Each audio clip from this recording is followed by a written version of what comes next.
You're not lazy, you're just misaligned. Let me explain. So let's transition back to when I was in high school, right? I never used to do my homework. I never used to revise for my exams, okay?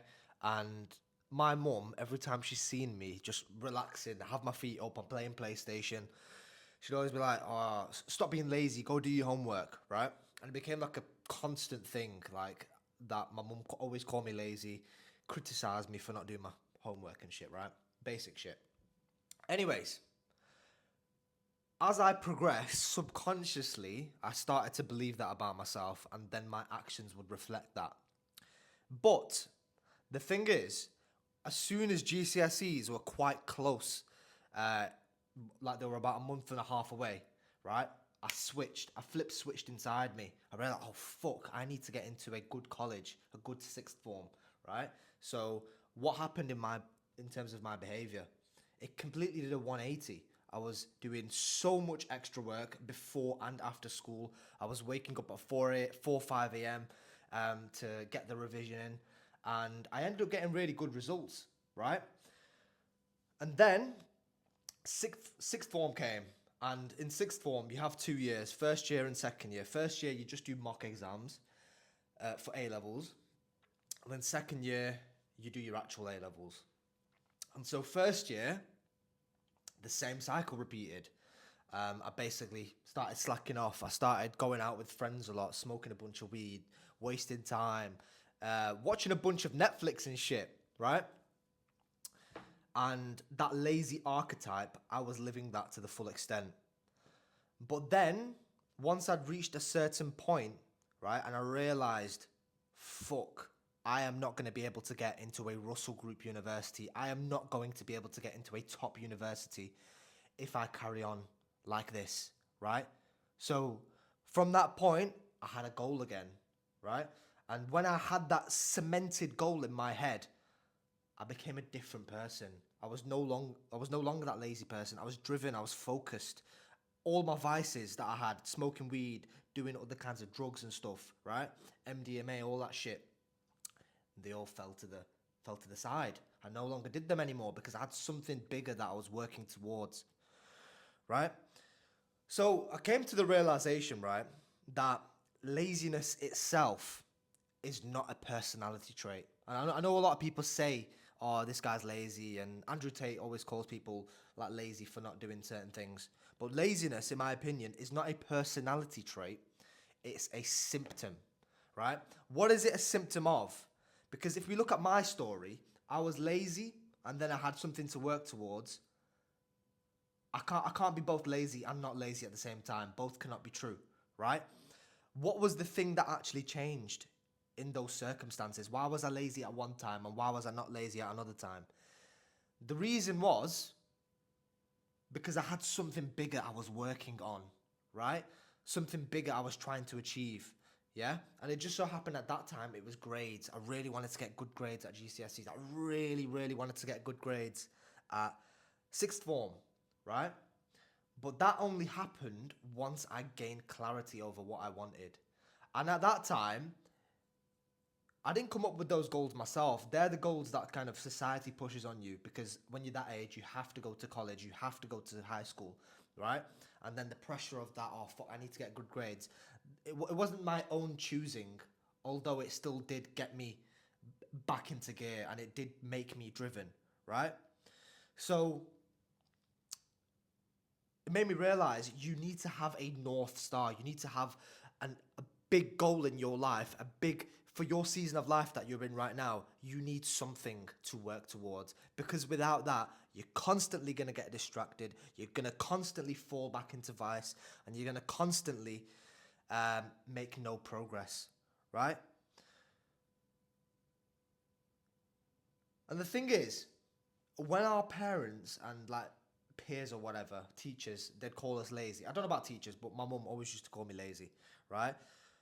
When they're calling us lazy for not doing a certain task, that's only their projection of what they can see, right? They're just looking at the behavior and saying, "Oh, you are lazy because of X," but they're not looking at that behavior as a symptom of a deeper issue, right? And that deeper issue is that you've not resonated with a bigger cause, a bigger vision for your life. You're not working towards anything. So when teacher sets you homework, you don't even know why you're doing the homework. You just know that, oh, you're going to get in trouble if you don't do it. So that's why you might do it, right? There's no deeper understanding past that. But it was only when there was a deadline and GCSEs were coming up for me that I kicked back into gear and I became a very focused and driven person, right? So what am I trying to say? What the fuck are you trying to say, man? Get to the point. What I'm trying to say is that through clarity and having a vision for what you want, a big goal for your current season of life, that's what's going to stop you from being a lazy person if you currently see yourself as that right now, right? But you might be thinking, how the fuck do we solve this problem, right? I don't know exactly. I don't know what I need to do. What do I need to do, Imran? Tell me exactly what I need to do so I can figure out what it is that's my big goal for this current season, right? I'm going to tell you exactly what to do, right? So don't you fucking worry, yeah? I came up with this old protocol myself. I call it the SAGE protocol, right? Why do I call it the SAGE protocol? Because if you look at all of the sages in the past, Buddha, Prophet Muhammad, peace be upon him, Jesus, all the sages, the wise people of the past, what did they do, right? They went in isolation by themselves. And when they're in isolation by themselves, they waited for a vision to come to them, right? They got rid of all the distraction. They eliminated everything, right? They didn't speak to the people in their tribe. They just sat there alone with their thoughts and thought and waited for a vision to come to them, right? So the SAGE protocol and elimination, right, is two sides of the same coin. So SAGE protocol, go into a room by yourself. This is exactly what I did. Get some ear defenders on, block out all the visual or all the audio, or the fucking, you know what I'm trying to say, the stimuli for hearing, and also your visual stimuli as well. You're gonna get a blindfold on, right? And what you're gonna do, you're gonna sit in that room, and while you're sat there, you're just gonna wait for your mind to empty. And maybe after an hour, maybe after 2 hours, and if your brain is really, really scrambled, it might take you like 3-4 hours, right? Your brain is gonna recalibrate. And then once you're there, you're gonna start asking yourself questions. What is it I actually want? What do I want to do with my life? What is the current season of life that I am in, right?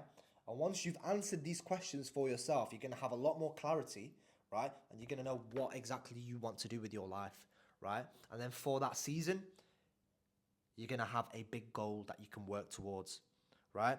When you're younger, it's easier, right? I didn't have to do this for GCSEs. I didn't have to do this for A levels to get into university because it was an external thing imposed on me, right? If you don't do this, you're not going to be able to get into university. So I was like, oh, fuck, better revise. So started doing better revision, yeah? But when you come out of the education system, right, there's no one forcing you to do anything, right? So it's up to you of whether, it's up to you what you want to do with your life because no one's going to be pushing you to strive anymore. It's going to be yourself, right? So hopefully with the SAGE protocol and through elimination, I didn't even explain elimination. Elimination, you need to eliminate all the sources of your attention escaping, right? Social media is probably the biggest one. And probably, I don't really watch TV, but maybe some of you guys watch a lot of TV, Netflix, and you waste time with a lot of friends who are not really constructive. Those are going to be your main sources of like your attention escaping, which means you have less attention to put on your goals, right? So by eliminating all those sources and then doing the SAGE protocol, you're going to be able to find clarity. And it's through clarity that you're going to be able to find a goal to work on, right? So if you're interested in working with me one-to-one directly, DM me on Instagram, the word coach. Yeah, stay tuned for more game, right? We're only just getting started. Bosh.